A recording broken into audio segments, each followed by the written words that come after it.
Cunha petición de modificación do plan de explotación sen resolver polo bloqueo da confraría, os mariscadores carrilexos toman medidas. Ante a escaseza de produto e o seu reducido tamaño, decidiron parar a súa actividade ata marzo. Nós decidimos a directiva que íbamos a facer unha asamblea para que a xente decida se verdadeiramente quere traballar ou non quere traballar, debido ao escaso produto que hai e a gran cantidade de marisco pequeno que hai, que ese vai a ser para o ano que ven.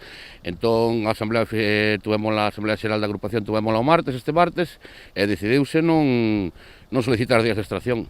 Asegura que a xente está moi concienciada en facer este parón para que se recupere o marisco. Lamenta que o patrón maior siga facendo dos xordos e non dea traslada a Xunta da petición da agrupación de mariscadores para cesar a actividade. Eu entendo que a Consellería debía de obrar de oficio e pedirlle ou ben a cofradía que envíe a documentación ou ela actuar de oficio porque a documentación se lle envía a agrupación. Anuncian ademais que puxeron o tema en mans dun abogado e amósanse dispostos a levar a Xunta aos tribunais. Tamén decidimos o martes poñer isto en mans dun abogado, por si fixera falta facer un contencioso contra a Consellería ou contra a cofradía ou contra o que nos diga o abogado, porque nós enviamos un recurso de alzada, van para lá 7 días, 8 días, e ainda non obtuvemos resposta dese recurso de alzada.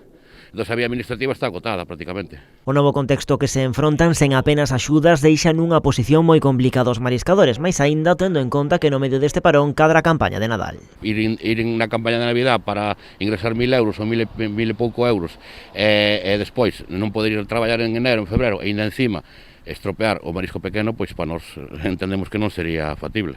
Porque en condicións normais a campaña do Nadal traduciríase nuns 2.500 euros por mariscador.